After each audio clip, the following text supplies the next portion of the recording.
Thank you everyone for joining us today to celebrate the life of Nizar Afife El-Awar. We're both humbled and blessed by the outpouring of love we've received from family and friends all over the world, which is a testament to her character and to who Grandma really was. Grandma passed away peacefully on January 9th, surrounded by her loving family, after a long battle with Alzheimer's disease. She was born on February 10, 1937, to Lamis and Hussein, and raised by her devoted aunt, Sharifi, after the passing of her mother 5 months after her birth, and her father when she was only 5 years old.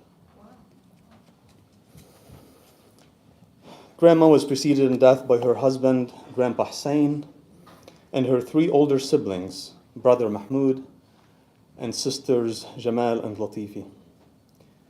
She is survived by a very large, adoring family, including 4 children, 2 daughters-in-law, 1 son-in-law, 8 grandchildren, 3 granddaughters-in-law, 5 great-grandchildren, 1 niece, 2 great-nephews, and many, many others who claim her and her love.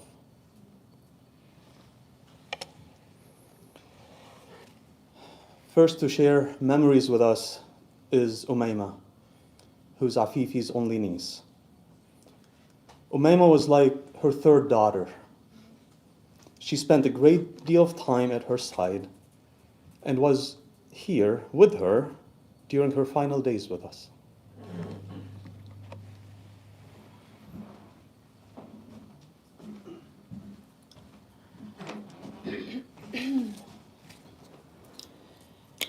Please bear with me. I hope I can go through this.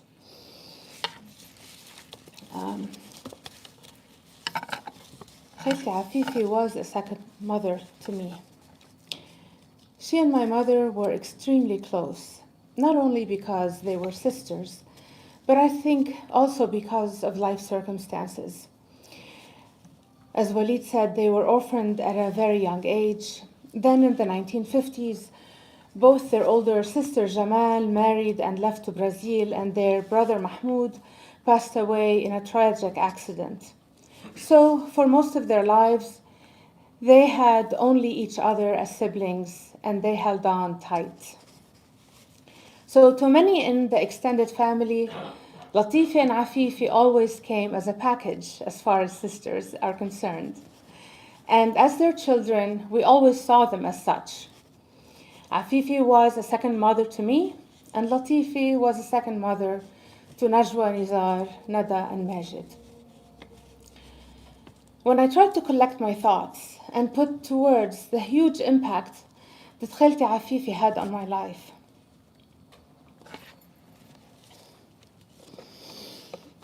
I couldn't describe one significant event that took place, or some award that she received, or a great speech that she made. But I had hundreds of memories of moments of warmth, giving, and unconditional love. It is how her face always lit up, and how the pitch of her voice always went up when she greeted me, followed by the warmest hug that melted away any of my troubles. It is the happy greetings when she heard my voice on the phone, mistaking me for Najwa, as I have been told most of my life that I looked and sounded like her. And the extra, ya hayati, that I got when I said that I am Umayma, secretly filing away another note to tease Najwa that I got a warmer greeting than she did from Khailti. It is that wonderful touch of her hand, and you had to have experienced that to understand the significance of it. She would cradle your hand between her two and hold it very tenderly.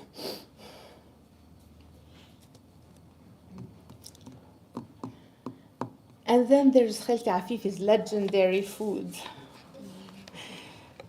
Never have I ever been to Khalti Afif's home without being offered food, without her insisting that I eat, without her persistently insisting that I eat, then creatively insisting again that I try more things to eat.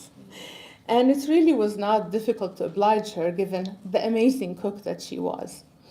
Many different dishes will forever stay as signature Afifi dishes in the memory of many people. For me, it will be the tray of eggplant with tahini and the mulberry summer drink, shabat toot. In the coming years, I will strive to replicate these tastes, but it will be a very tall order. What is truly special about Khailti is that what I described above, about her unconditional love radiating warmth and extreme hospitality, was not only seen by me as her niece, but was experienced by most people that came to know her.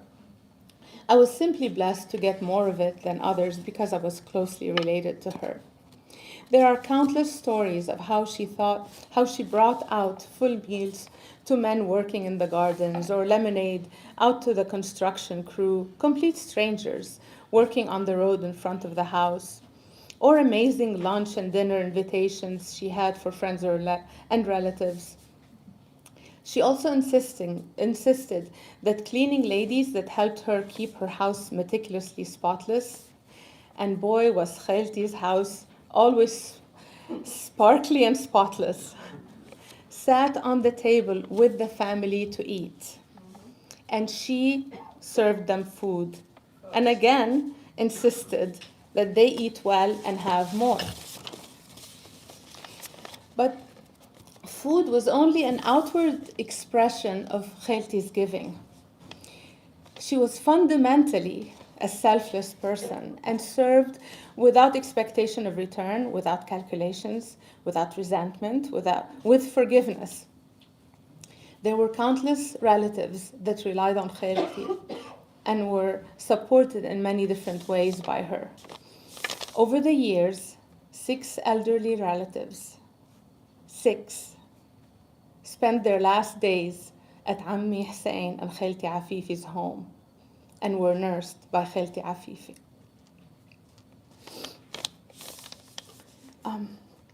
I cannot share memories of Khailti Afife without speaking of my late Ammi Hussein, her beloved husband and companion, who preceded her in passing by 7 years.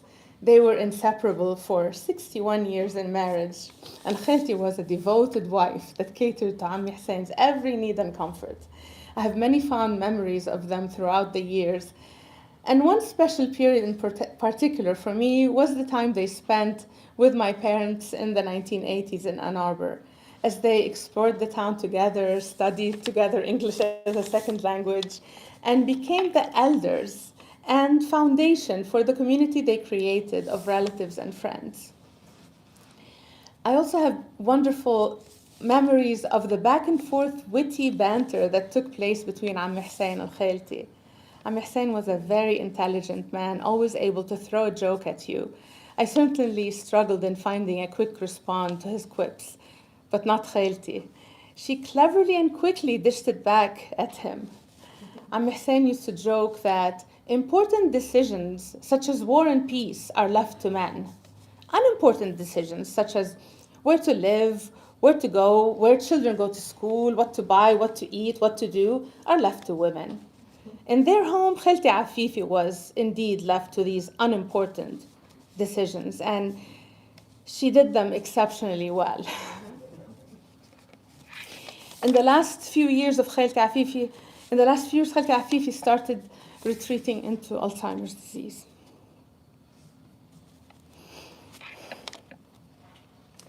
I have to say, it was particularly hard for me to see her in that state after losing my father and mother to this horrible disease. What was heartwarming to see with Khailti was that those fundamentals of her character, that unconditional love, that warmth, and that giving stayed on despite the fog. She amazingly continued to smile, hug, touch warmly, and care for those around her. And in return, she received much deserved love. Najwa, Nizar, Nada, and Majid have clearly shown they are Afife's children. Not only in biology, but also in character. With the incredible love and care they have given to her over the years as she struggled with Alzheimer's, they catered to her every need and ensured that she receives every comfort possible. Thank you. Khalti gave and in return received unlimited love. I will miss Khalti dearly, but as I look at her children, her grandchildren, her great-grandchildren, I know that her unconditional love and warmth lives and continues to radiate to future generations. This legacy will be carried on and will have much greater impact on the world than any one event or award ever can. Allah yarhamah.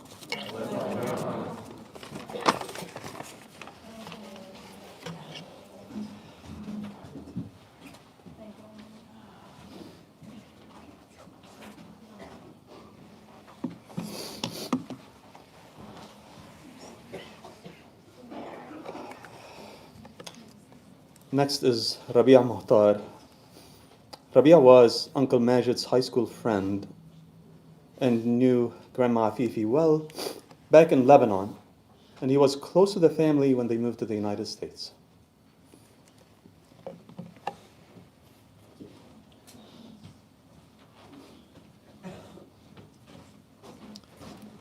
مساء الخير. أنا وماجد بينا إخوة. كنا بالمدرسة المعمدانية بصبانة. لكل أصحابنا كان اسمي ربيع الأعور.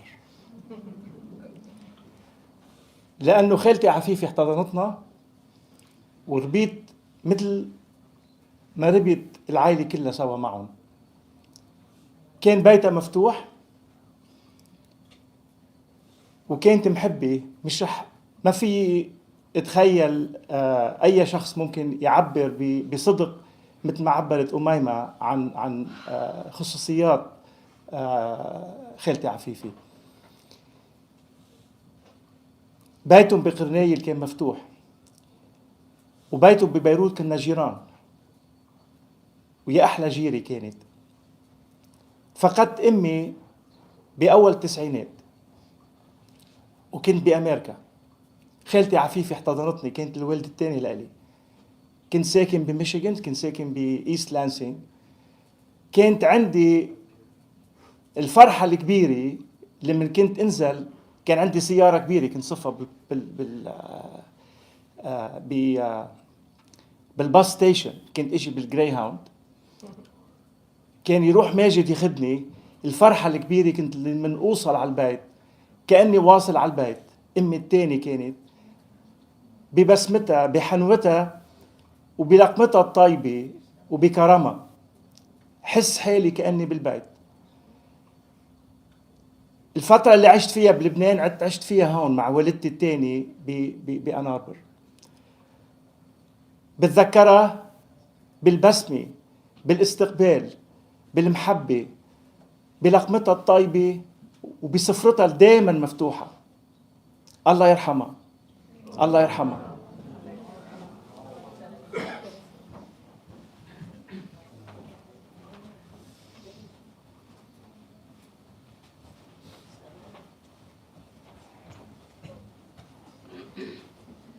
Shukran, Rabia. Shukran. Next is Yasser al-Naqib, who's Uncle Majid's college friend, who became a fixture, another fixture in the El-Awar family.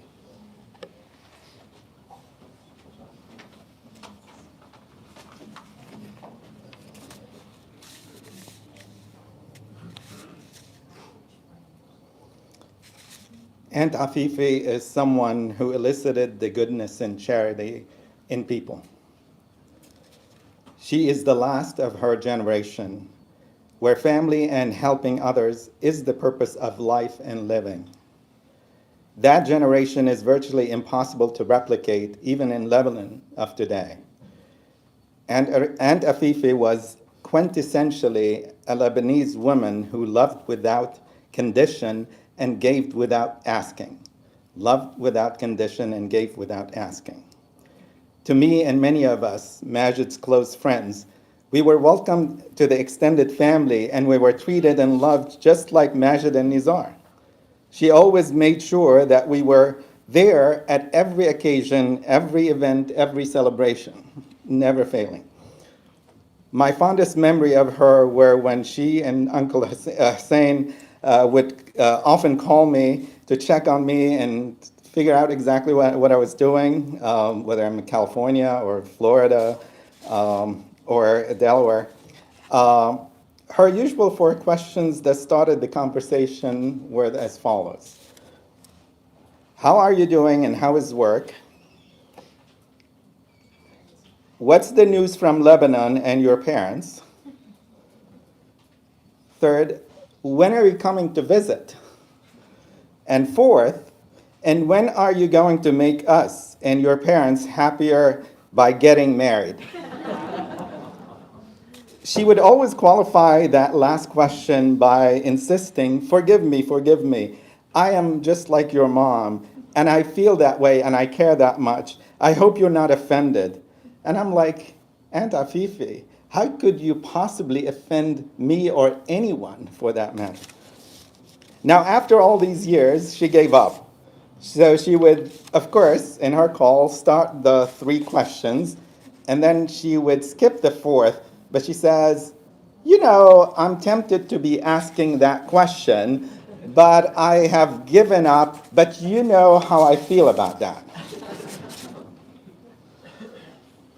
Of course, all of us, have our fond memories about and stories about how no one can ever escape her, her gentle insistence to eat her delicacies when we're visiting.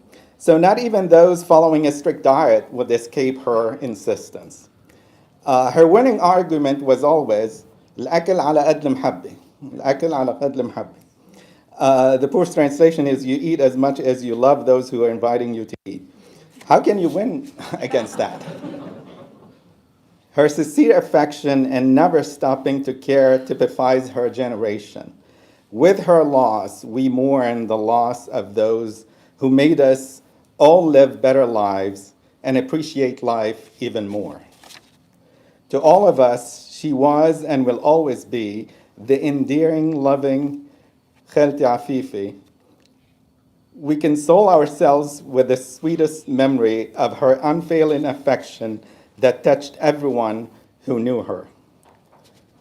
يا أيتها النفس المطمئنة ارجعي إلى ربك راضية مرضية فادخلي في عبادي وادخلي جنتي. May God secure her a vast place in the heavens.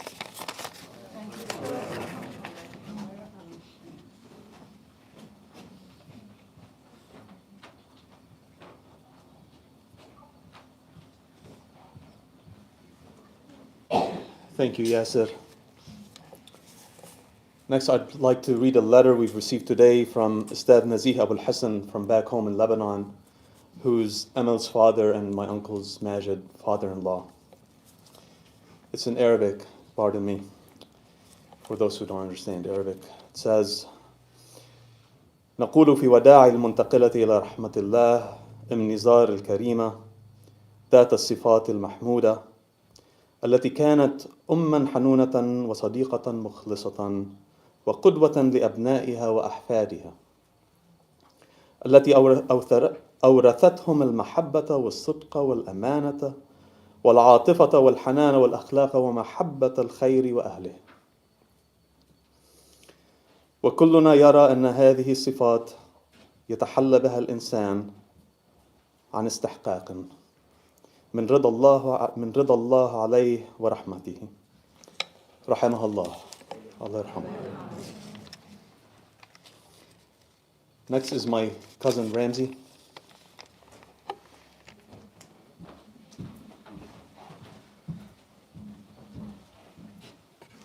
At this time, we'd like all the grandchildren to share a very special memory that they had with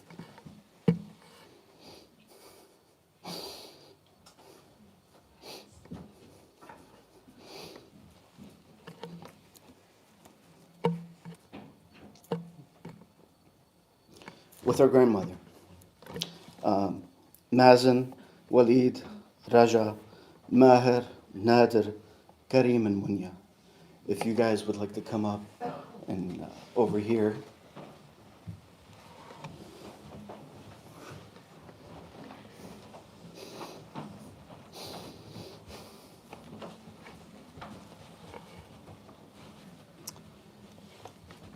The memory I'd like to start to share with the group, I'm sure many of the luckiest among us here had the opportunity to share in the love of delicious food with my grandmother. The memory I'd like to share is the one disappointment I ever remember. We grew up far away from the family. And when I was 5 years old, we had the chance to go to Lebanon. But unfortunately, this was during the Civil War. And many of the staples that we are accustomed to growing up were not readily available, such as ketchup. My grandmother made French fries for lunch. And being the uncaring and rather self-centered children we were, we whined like little brats that we had to eat our French fries without ketchup. Our grandmother immediately went down to the market and bought a case of tomatoes and began the laborious task of making ketchup. That very evening, she made French fries again, served with her homemade ketchup. Now, you'd think we would have been grateful. We tried the ketchup, but it wasn't the same as the stuff we'd squeezed out of the bottle, and we whined some more. To this day, I'm ashamed of that 5-year-old.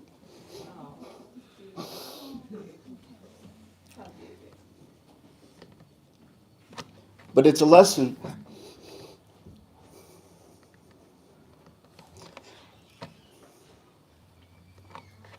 It's a lesson I'll carry with me forever.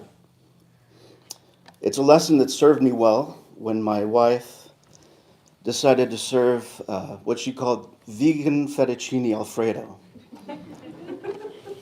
which is made of spiralized zucchini and some awkward pulverized broccoli sauce. It was that shame alone that allowed me to finish my plate.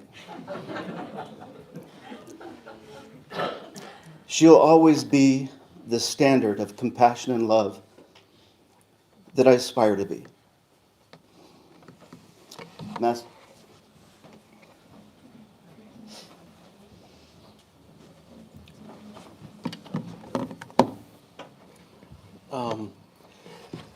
So my memory of my grandma, when she would hug us, she'd always take this big inhale from her nose. She'd like,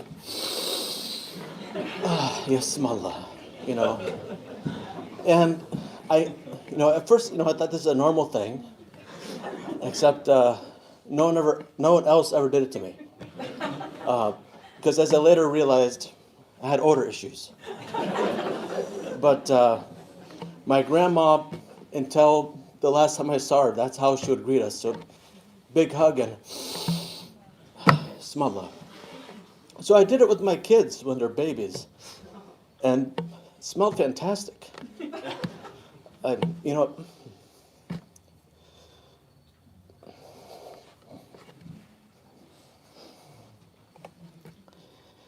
But as they got older, other smells came in. And it smelled less than fantastic, Alia. But somehow my grandma always could smell your roots.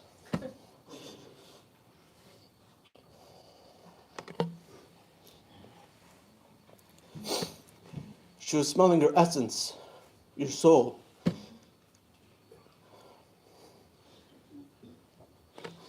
And her embrace was unlike anything else. Allah yarham.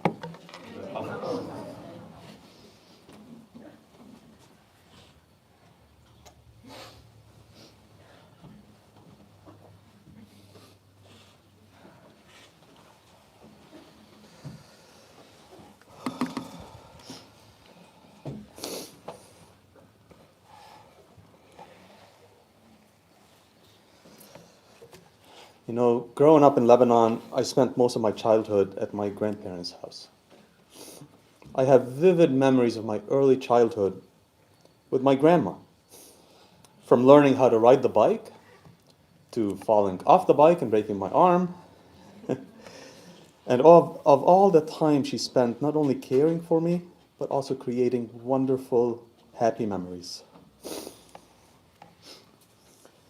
Now, reflecting back on that time, Grandma was not only the anchor of the family, but the anchor of the whole neighborhood.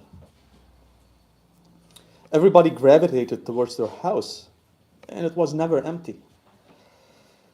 I'm so lucky that she was also there at every major event of my adult life. When I graduated college, when I got married, at the birth of our children, and throughout their life as well.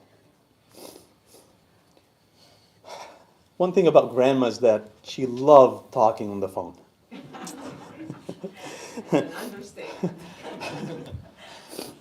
Not to chit-chat or pass time, but because she genuinely wanted to check on the well-being of our loved ones. She had an amazing ability to connect with others. I remember as a young adult listening to a phone conversation between her and Aunt Madeline. Grandma, who barely spoke any English, and Aunt Madeline, who barely spoke any Arabic, were conversing on the phone for several minutes, and I was amazed. They totally understood each other. I wish I could do that, but she had that amazing ability to connect with people. If selflessness is defined as planting a tree under whose shade we won't benefit, then Grandma truly embodies that. Her outpouring of love, warmth, and selflessness never stopped. Grandma loved knitting. God only knows how many sweaters, scarves, and blankets she has knitted for so many people. This is one of the sweaters she knitted for me in the 1980s. And this is a scarf she knitted for my children a few years ago. And now many of the grandkids have taken on that habit, albeit with different talents, I should say, but we're trying to continue the legacy of love, warmth, and selflessness that she embodied all her life. The young grandkids and great-grandkids have decided to knit little blankets and hats on a yearly basis and donate them every January to the Mott Children's Hospital so that newborn babies can feel her love and warmth just like we did. Allah yarham.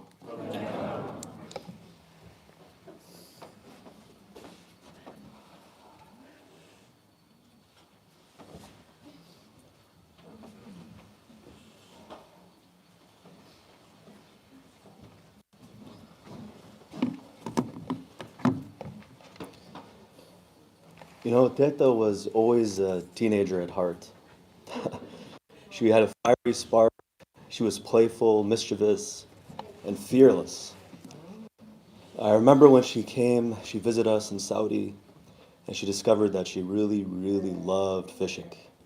There was nothing anyone could do to keep her off the beach, and she was extremely lucky, just like Khalid Nizar, catching 2-3 fish at a time. And Jiddu Haram, he was just chasing her, just walking up down the beach, taking the fish off, putting bait on, because she didn't want to touch the bait. It's gross. And suffice to say, Jiddu never got a line in the water. but her energy, her excitement, and her thrill was just absolutely beautiful. In Lebanon, she had this acrobatic way of getting dishes out of one of the kitchen cabinets. She would balance on the edge of a sofa and then reach in with one hand to hold on to the inside of the cabinet, and leaning back, grab a plate out and bring it out. And she loved it. She loved it. And one time I thought, maybe I can get this plate for you, instead of you risking your life doing this thing as if you're like trying out for Lebanon's Got Talent. But instead, she just looked at me with her absolutely beautiful smile, and she leaned even further back and went on one foot. But always remember her spark, her energy, her strength, her love and compassion, and age certainly never defined her. الله يرحمها.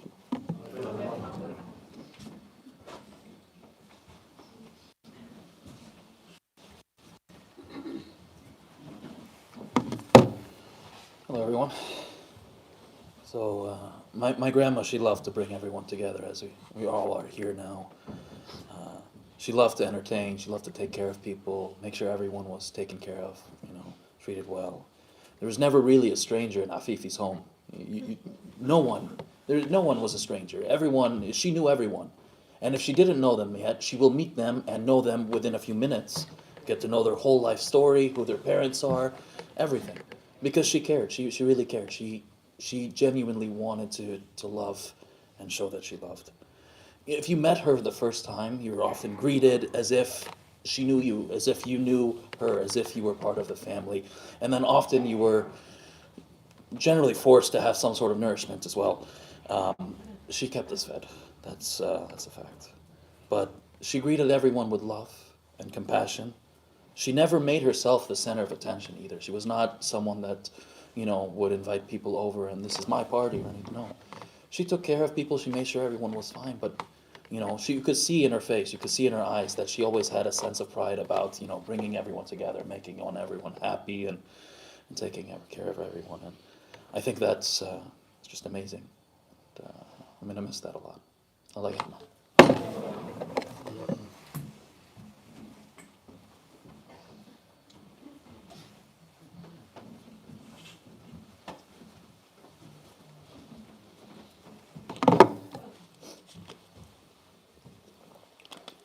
So I want to share a memory of Teta Afife and what just might be my earliest memory. It was in our house in Lebanon, and I remember sitting on her legs and her bouncing me up and down, over and over again, while singing, "Horsey, horsey, tra-la-la." I was probably this tall. But what I really admire about her was her energy all throughout my life. And I can see that same energy passed down to my father and even down to me. From my earliest memory of her until some of my latest memories of her.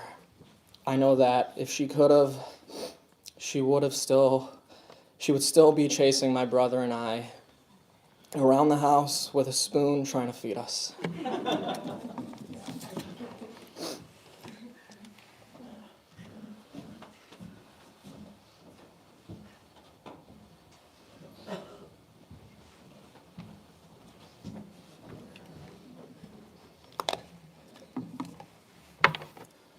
I'd like to share a story that says a lot about one of my grandma's oldest values.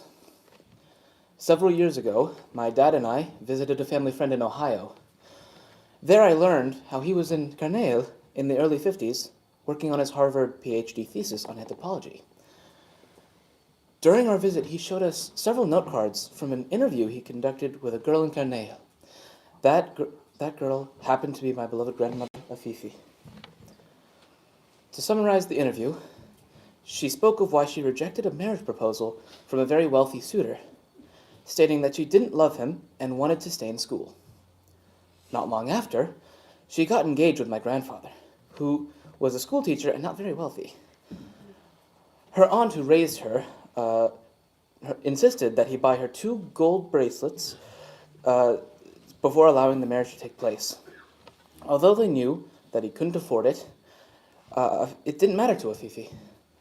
They conspired together and purchased 2 silver bracelets dipped in gold. And they ended up tricking her aunt. Even though she had a hard life at first, love mattered much more to her than material, and I believe that truly says a lot about her.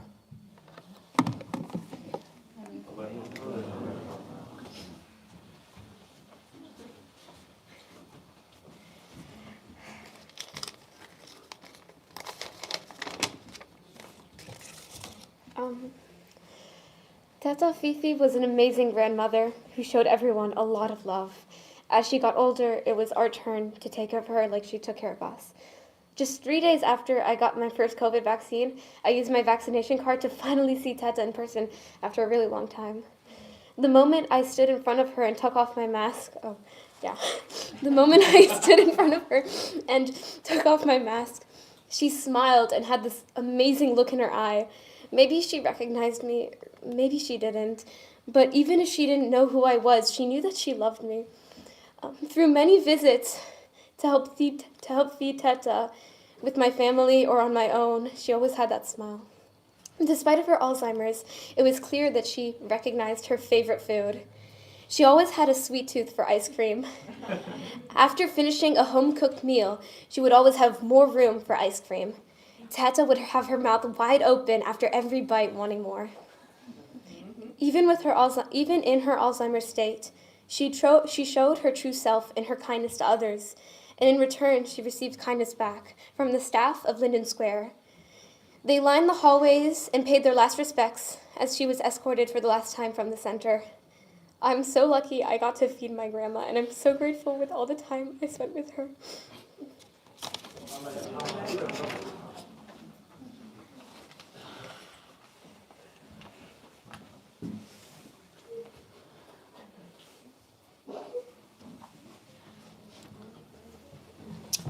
I want to thank all the fellow grandchildren for sharing all those beautiful stories. Thank you to every one of you. All very touching. Highly.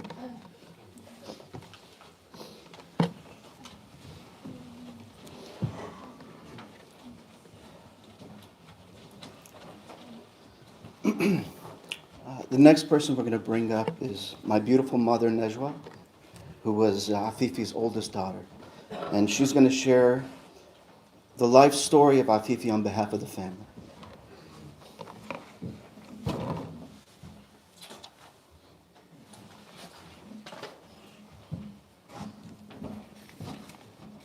Hi, everyone.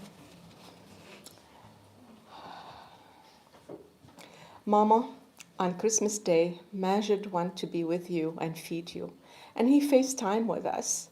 You looked very happy and alert. You were smiling and eating. To our surprise, you held your juice cup and drank it on your own. We didn't know that it would be your last meal. The next 2 days, we don't know who decided, you or the Alzheimer's, that you have had enough. You stopped eating and drinking frantically. We all rushed to be with you. Your suite was transformed over the next 12 days into your home, into our home, our family home. You hosted us. Majid moved his office by your door, where he took on his meetings. Nizar, Niddu, Nada, Amal, and others.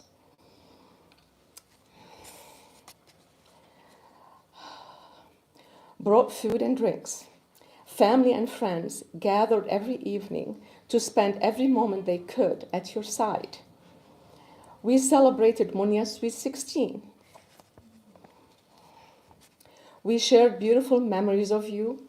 And you know, Mom, one evening, Maher and Ashley walked with a huge bag of yarn and needles. And just like that, we were all knitting or learning to knit, even your great-grandchildren, Layla and Shadi.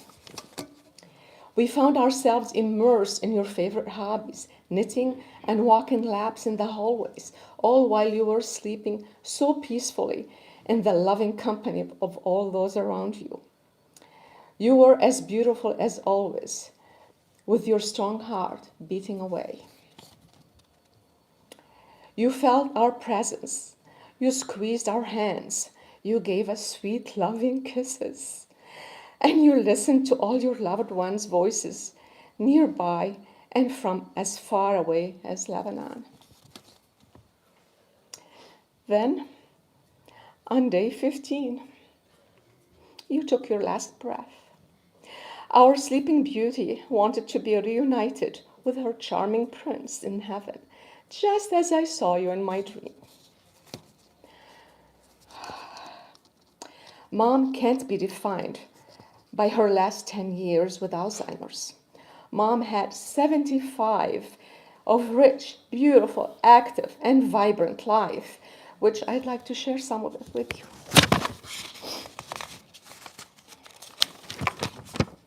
My early memories go back to Morocco. Dad taught her how to drive, not knowing that she would be the family and friends driver after Dad had his cataract operation in his early 50s.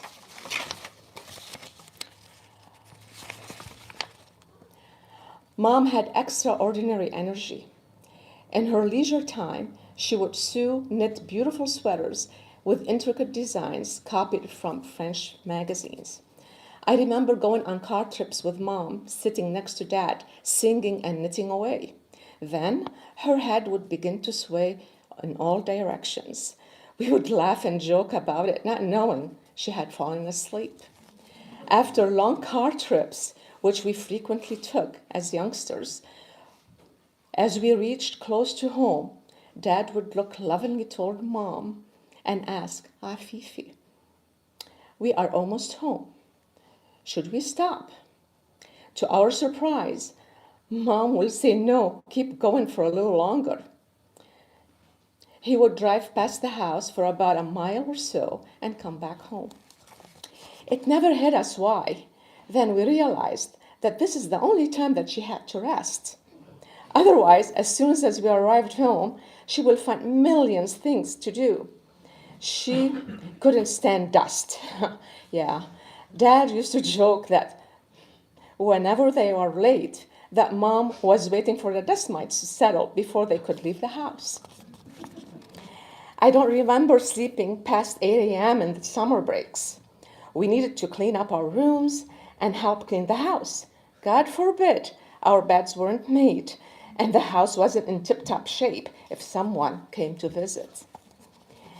In late summer, Mom would turn her kitchen and the outdoor patio into a food factory, making jams, jellies, and meat preserves, qawarma, dahan, preparing winter provisions of dried beans and canned vegetables, all from the garden she tended. One day, our neighbor, the grocer, asked her, Nizar, Afife, do you know how many kilos of sugar you bought this month? 100 kilos, 220 pounds. No wonder we have a sweet tooth. We didn't eat them all. She always shared them with neighbors, friends, and relatives. She was famous for her mulberry syrup, which she turned into a refreshing summer drink. Everyone knew whenever they visited with Mom that they must eat. They had no say in the matter. They were fat, even though she always watched her figure and didn't eat much herself. I vividly remember coming back to Lebanon after 6 years of absence due to the Civil War, where I spent a couple of months with my young kids. Mom cooked my favorite dishes that she thought I missed, constantly asking me to try this or that. Of course, with my weak willpower and her insistence, I ate and inevitably ballooned. On the night of my departure, sitting next to Mom, she looked at me and whispered, Najwa, before you come back next summer, make sure to lose 10 pounds. Yeah. Mom always had a soft spot for young and elderly. I remember her tending after an older relative on their deathbed when I was 8 years of age. That continued throughout her life. At one point during the Civil War, she turned our home in Beirut into a nursing home where she cared for at least 5 relatives who came down from Cornell to be close to their doctors during their illness. She drove them to and from their appointments, gave them their meds, cooked and fed them, and helped bathe them. Mind you that water and electricity were scarce, but with her ingenuity, she managed happily and with joy. When it came to helping others in need, nothing could stop her, not even sniper bullets or bombs. It happened that her aunt fell and had severely fractured her arm. The nearby clinic couldn't tend to. And when no one volunteered to drive her to the hospital in Beirut, Mom said, "I will take her." Dad joined Mom in the car, and they drove while bullets were spraying, dropped her at the ER, and drove back home to Qarnay. If we had to define unconditional love, caring, and generosity, we only have to say, Afife. At times when I was young, I felt a bit jealous of the way she cared for other children. Her loving and caring personality stayed with her all the way throughout her Alzheimer's. Nizar shared with me that whenever he dropped her at Pace, Huron Valley Pace, she would get out of the car and hug and kiss all the staff on her way to be seated. She was very attentive at the center and tried to offer help to all her fellow residents. One day, we received a call from the center to tell us that Mom is causing problems. We were shocked and astonished until we learned why. Mom could not accept the disheveled look of some of the residents and tried to tuck their shirts or help them finish their plates or by wiping their mouth. Another memory comes to mind in 2017. While Majid and I were in Lebanon, we decided to bring Mom to see the people that she loved and loved her back. So Nizar brought her to Beirut. Majid and I went to pick them up at the airport. We waited and waited and waited for Mom and Nizar to come out. All the passengers were out except Mom, of course. Finally, here comes Nizar pushing Mom in her wheelchair. And when we inquired about the delay, Nizar told us that Mom refused to leave the plane before she hugged, kissed, and thanked all the flight attendants and the pilots. That's Mom. Yeah. Mom and Dad lived a very active, rich life. They enjoyed many activities. They never missed a social event or failed to meet an obligation. In winter, Mom and Dad loved the movies. Friday night was their movie date night. In the summer, they spent their nights playing cards at backgammon with friends. Mom loved to invite her family and friends to gather around the dinner table. We were always surrounded by others, and when we enjoyed the meals she lovingly prepared, they continued this tradition after their moving into the United States. While they were in the U.S., they took on new hobbies. They loved camping in nature surrounded by their grandchildren. Mom loved amusement parks, and she would partner with her grandchildren on even the most frightening of roller coasters. She had a need for speed and drove with that same excitement. Traveling was always part of their experience, from the majesties of Egypt to the beauty of Morocco to the ancestral land of Lebanon and Syria, the jungles of Brazil, the snowy plain of Canada, and the vast expanses of the United States. They traveled and visited with their friends and families across the globe.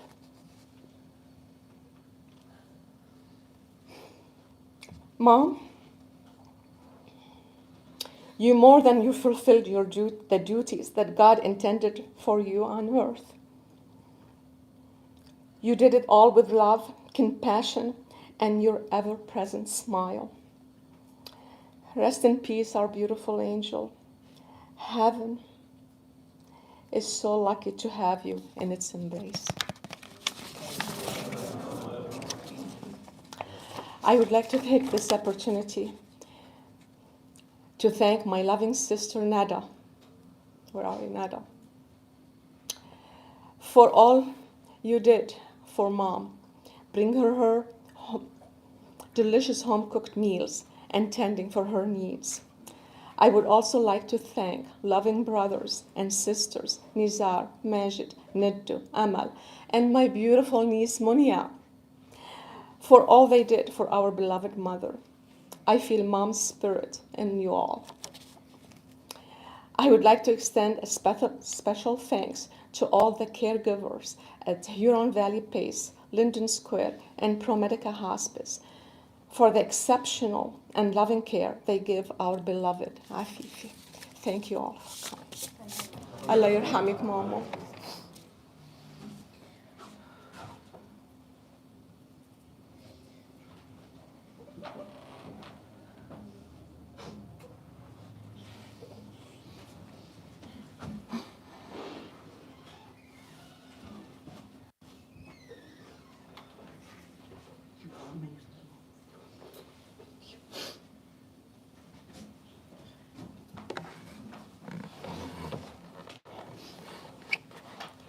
What a beautiful story. Now, I'm sure many of you have very fond and special memories, and there may be some of you that might like to share those memories. We'd like to open it up at this time if there's anyone in the audience that would like to share a specific memory that they have of our beloved Afife.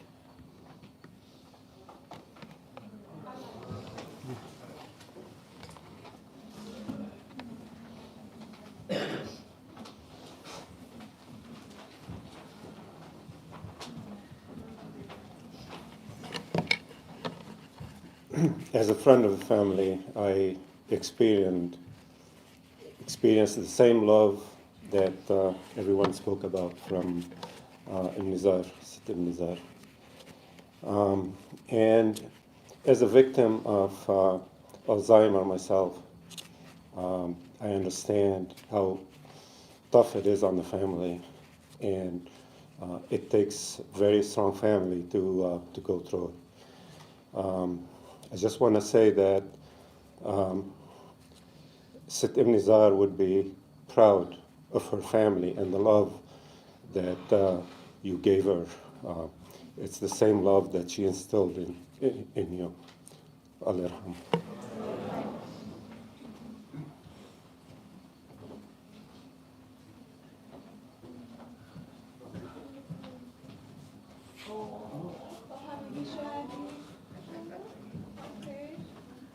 This is my son Shadi, her great-grandchild, who insists to say a few words. Dad, I'm happy that I shared moments with her, and I hope she lives on.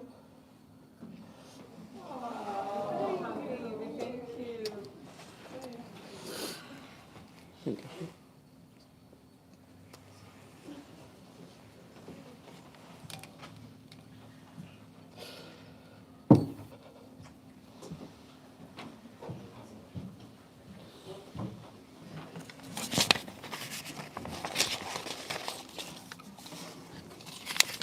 At this point, I'd like to call forward Majid, who is Afife's youngest son.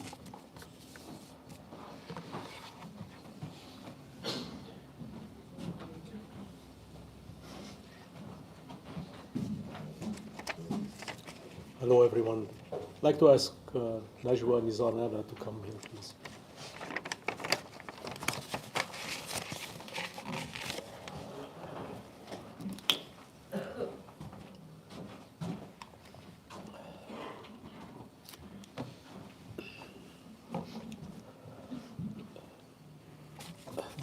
This December was one of the very few Christmas holidays that Amal and I decided to stay home in Ann Arbor and not to venture south to warmer places in Florida or Mexico.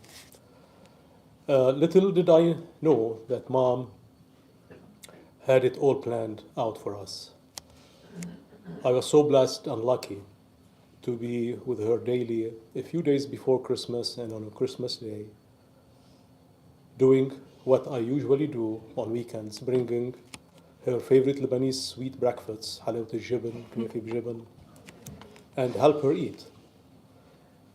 Christmas Day was so special as she was so lively, dressed in a festive red sweater and reindeer hat, she was in the most interactive and happy mood that I've seen in the last few months. The day after Christmas, everything changed. And 15 days later, on January 9, she moved on to a better place. Najwa, Nizar, Nada, and I are beyond grateful for the legacy that our mom left for our families. The legacy of hard work, compassion, building strong, loving families, caring for others. At home, a home of loving hospitality open to all, an intense attention to details, an unachievable standard of cleanliness and order, a smile that lights up the hearts of all around her, the deep sincerity felt in every greeting and encounter, and the love of sharing delicious food with all who graced her table, and above all, she gave us the one answer to everything in life, which is unconditional love.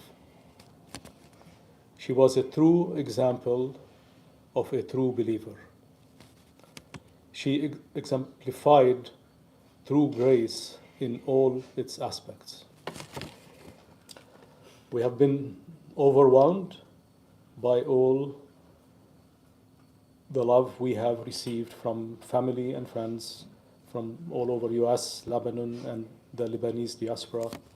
Many shared their own experiences on how they were touched by her ever-smiling face and extremely caring nature.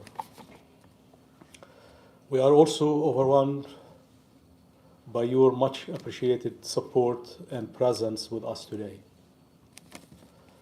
Najwa, Nizar, Nada, and I, and our families would like to thank you all for being with us this evening.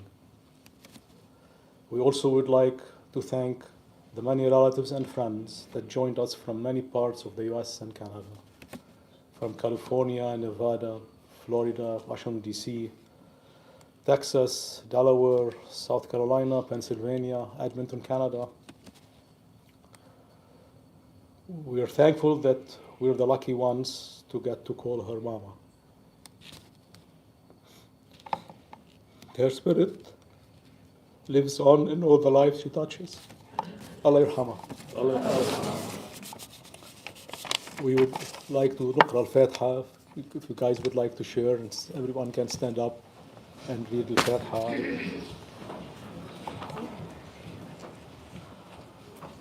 You can come here. Nice, some.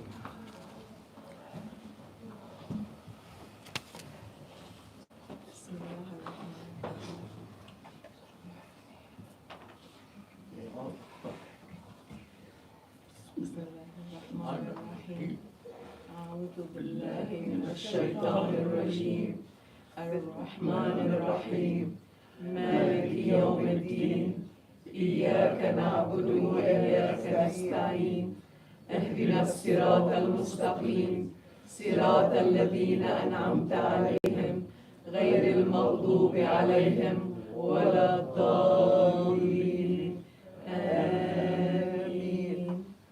الله يرحمه. Walid.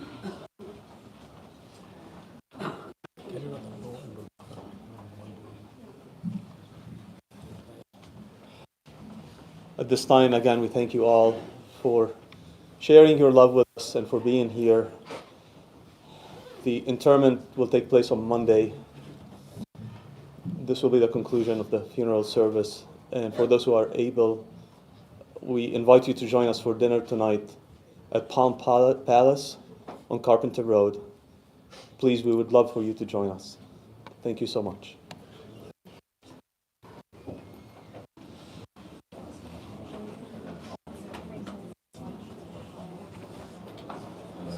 الله يحفظك.